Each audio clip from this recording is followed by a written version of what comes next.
Assalamualaikum warahmatullahi wabarakatuh. Perkenalkan, nama saya Revalina. Saya berasal dari Provinsi Sulawesi Tenggara dengan alamat tinggal di Desa Longgolosua, Kecamatan Tanggetada, Kabupaten Kolaka.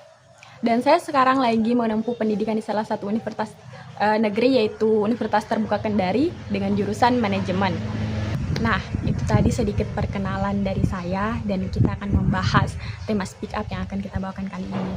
Tapi sebagai gambaran, mungkin aku akan memberikan sedikit video cuplikan yang akan menjadi gambaran teman-teman dan apa yang kita bahas kali ini, setelah ini.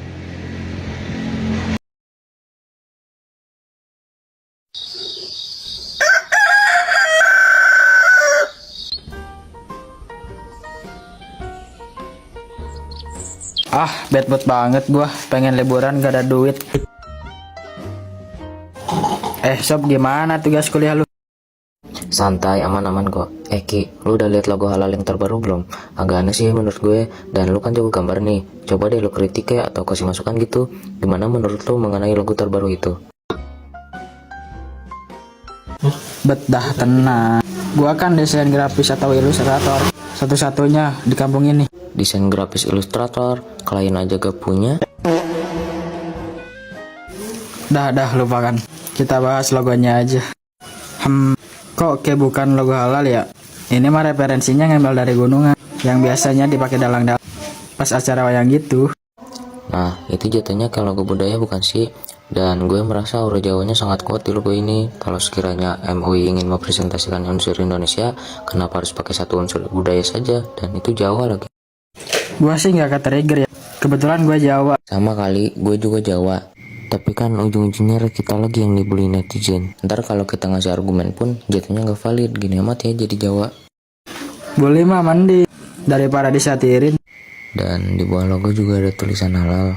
Berarti ini kan menjelaskan bahwa logo ini belum tentu bisa dibaca oleh mayoritas orang. Sampai harus ngasih tulisan halal dalam teks Indonesia untuk memvalidasi bahwa ini adalah logo halal yang baru. Terima kasih telah menonton. Nah, dari video tersebut mungkin teman-teman udah dan paham apa sih yang akan kita bahas kali ini. That's right, yaitu keterbatasan bebas bersuara di lingkungan sekolah ataupun di perguruan tinggi.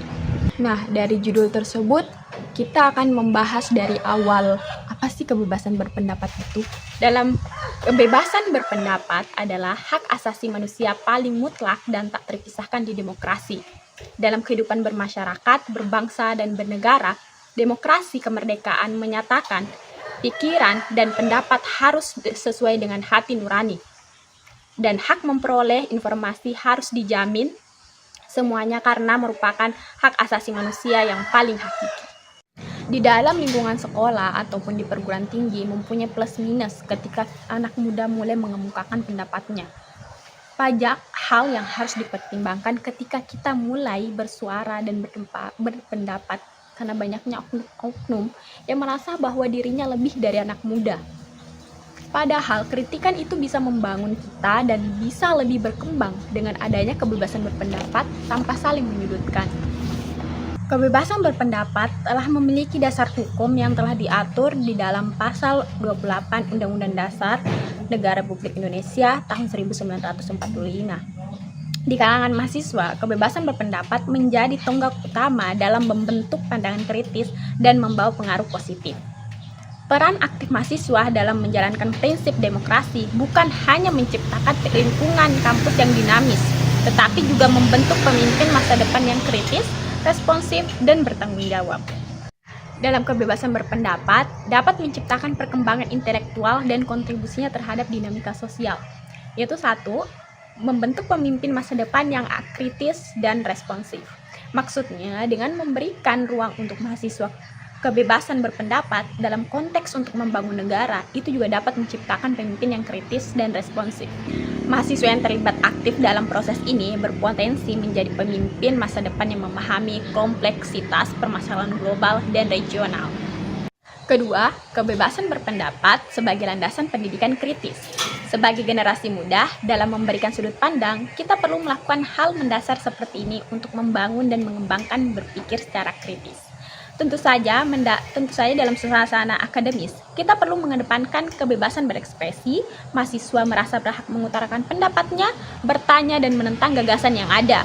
Dan hal ini bisa menciptakan lingkungan belajar yang membangun pemikiran kreatif dan analisis yang rinci. Ketiga, kebebasan berpendapat sebagai alat perubahan sosial. Sebagai mahasiswa, menyuarakan pendapat adalah saran untuk alat perubahan sosial tentang ketidakpuasan terhadap ketidakadilan, merespon isu-isu kontemporer, dan memobilisasi dukungan untuk perubahan. Nah, dalam menyuarakan pendapat, tidak semudah itu. Karena banyaknya tantangan yang dihadapkan tentang adanya batasan-batasan tertentu. Dari berita yang kita lihat, baik dalam lingkup institusi pendidikan maupun sosial, dapat mempengaruhi sejauh mana kebebasan berpendapat dapat diwujudkan. Tetapi ada sedikit cerita yang berbeda kenapa dia takut untuk menyuarakan pendapat. Karena tidak adanya dorongan dari lingkungannya dan mempunyai sifat yang sering mengalah ketika kecil. Kita perlu membentuk mental anak sejak dini untuk mampu menyuarakan bahwa dia merasa benar tanpa menyudutkan siapapun. Bukan juga karena faktor dari ketika ia sekolah, tetapi sejak ia di rumah, itulah peran orang tua diperlukan. Anak perlu dibimbing dan dilatih untuk bisa mempunyai kepercayaan diri tanpa merasa takut dengan apa yang ingin dia katakan. Baiklah, aku akan nge-share beberapa data atau website yang aku ambil untuk tema speak up kita kali ini.